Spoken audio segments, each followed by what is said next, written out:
Hi friends, ഇപ്പോൾ YouTube മൊത്തം trending ആയിരിക്കുന്നൊരു പാൽപ്പത്തിരിയാണിത്. ഞാനും ഉണ്ടാക്കിയ പാൽപ്പത്തിരി നമുക്കും ഉണ്ടാക്കി കഴിക്കണ്ടേ.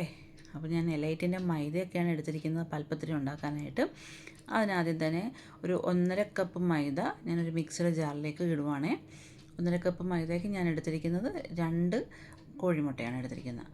ആ 2 കോഴിമുട്ട അതിലേക്ക് ഒഴിച്ചു കൊടുക്കുക. പിന്നെ ആവശ്യത്തിന് ഉപ്പും കൂടി ഇട്ട് കൊടുത്തിട്ട് പിന്നെ വെള്ളവും ഒഴിച്ച് നമുക്ക് വേണമെന്നുണ്ടെങ്കിൽ ഒരു പിഞ്ച് ഏലക്കാപ്പൊടി ചേർത്ത് കൊടുക്കാം. നന്നായിട്ടൊന്ന് അരച്ച് ദേ ഒരു ബൗളിലേക്ക് ഞാൻ മാറ്റി വെച്ചിട്ടുണ്ട്. നല്ല ഫൈനായിട്ട് അങ്ങ് അരച്ചെടുക്കണം. അരച്ചെടുത്ത് കഴിഞ്ഞ് പിന്നെ നമുക്ക് വേറൊരു ബൗൾ എടുക്കുക. അതിലേക്ക് നമുക്കൊരു 4 കോഴിമുട്ട എടുക്കണം. അതെടുത്തിട്ട് നന്നായിട്ടൊന്ന് അടിച്ച് വെച്ചിട്ട് ആവശ്യത്തിന് പഞ്ചസാര ചേർത്ത് കൊടുക്കുക. അത് നിങ്ങളുടെ മധുരം എങ്ങനെയാണോ അത് കണക്കാക്കി. പിന്നെ ഞാൻ ഒരു 1/2 ലിറ്റർ പാലാണ് ഉപയോഗിക്കുന്നത്. ആ പാലെല്ലാം ഇട്ട് കഴിഞ്ഞിട്ട് പിന്നെ ഒരു 1/2 കപ്പ് ഗ്രേറ്റ് ചെയ്ത ക്യാരറ്റും കൂടി ഇട്ട് പിന്നെ കുറച്ച് ഏലക്കാപ്പൊടി ഇട്ട് കൊടുത്തിട്ട് നന്നായിട്ട് ഇളക്കി. ആ പഞ്ചസാര പൊടിച്ചാണ് ചേർക്കുന്നതെങ്കിൽ നമുക്ക് അത്രയും പാടില്ല കേട്ടോ. പിന്നെ ഞാനൊരു ഇച്ചിരി കൂടെ ഒരു കൊഴുപ്പൊക്കെ കിട്ടാൻ വേണ്ടിയിട്ട് കുറച്ച് കണ്ടൻസ്ഡ് മിൽക്കും കൂടെ ചേർത്ത് കൊടുത്തിട്ടുണ്ട്. അതെല്ലാം ചേർത്ത് കഴിഞ്ഞിട്ട് പിന്നെ അതേ ഒരു തവ ഇങ്ങനെ ചൂടായി കഴിഞ്ഞപ്പോഴേക്കും അതിലേക്കൊന്ന് എണ്ണയൊക്കെ പുരട്ടി നമ്മൾ നേരത്തെ ഉണ്ടാക്കി വെച്ചിരുന്ന ബാറ്റർ ഉണ്ടല്ലോ അത് ഇതിനകത്തോട്ട് നന്നായിട്ടൊന്ന് പരത്തി നൈസായിട്ട് പരത്തി കൊടുക്കണേ.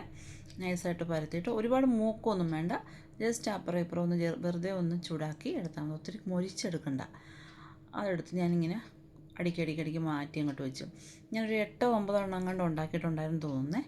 അപ്പോൾ അതെല്ലാം ഉണ്ടാക്കി കഴിഞ്ഞാൽ പിന്നെ നമുക്ക് ആവശ്യമായത് ഇത് ബേക്ക് ചെയ്യാൻ വേണ്ടി ഒരു പാത്രം എടുക്കുക എന്നുള്ളതാണ്. ആ പാത്രത്തിലേക്ക് ഞാൻ ആവശ്യത്തിന് നെയ്യൊക്കെ ഒഴിച്ച് കൊടുത്തിട്ട് നന്നായിട്ടൊന്ന് എല്ലായിടവും തടവിയെല്ലാം കൊടുത്തു. ആദ്യം തന്നെ അതിലേക്ക് ഒഴിച്ചു കൊടുക്കേണ്ടത് നമ്മൾ ഉണ്ടാക്കി വെച്ചിരിക്കുന്ന ഈ ബാറ്ററാണ്. ഈ പാലും മുട്ടയും ക്യാരറ്റും പഞ്ചസാരയും എല്ലാം കൂടെ അടിച്ച ബാറ്റർ അങ്ങോട്ട് ഒഴിച്ചു കൊടുക്കുക. അത് തന്നെ എല്ലായിടത്തും അങ്ങനെ ആയി കഴിയുമ്പോഴത്തേക്കും നമ്മൾ നേരത്തെ ഉണ്ടാക്കി വെച്ചിരുന്ന മൈദയുടെ അപ്പം ഉണ്ടല്ലോ, അപ്പോ ദോശയോ എന്തെങ്കിലും നിങ്ങളുടെ ഭാഷയിൽ എന്തെങ്കിലും പറയാം കേട്ടോ. അതുണ്ടാക്കി അതെടുത്ത് നേരെ അതിലേക്ക് ഇട്ട് കൊടുക്കുക. പിന്നെ ആ ബാറ്റർ വീണ്ടും അതിൻ്റെ പുറത്തേക്ക് ഒഴിച്ചു കൊടുക്കുക. പിന്നെ ആ ദോശ എടുത്തിട്ട് കൊടുക്കുക. അങ്ങനെ ആ ഒരു പ്രോസസ്സിങ് ഇങ്ങനെ അങ്ങ് പോയിക്കൊണ്ടേയിരിക്കും കേട്ടോ.